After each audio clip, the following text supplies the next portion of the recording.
台东出产的下雪山野，即马也要销到香港去。今年当着这疫情解封，加上风台无损害到，这台东200公顷的下雪开始要采收，国内外的订单是一张一张来。目前拍卖介绍 A 级的1公斤是150到200之间，比英国介绍较歹小看。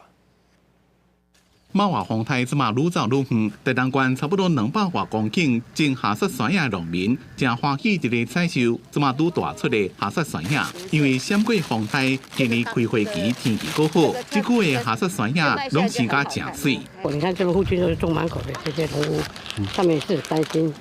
如果说没有采用过的话，就心里就比较开心。三小班的包装场内面，农民赶紧找人倒卡手来包装，因为自这个月开始，每天拢有真侪订单。农民讲今年算是丰收。 即马伫国内拍卖行情，一结果1公斤差不多150块到200，比往年小可较俗。国内一箱4.2公斤，大概会当卖到900块左右。另外外销也比疫情进前较稳定。这个月空运外销到香港，一箱差不多1700块左右。香港免运费，每一批订单拢超过1000公斤。前2年因为受疫情影响，所以外销香港的部分就比较少。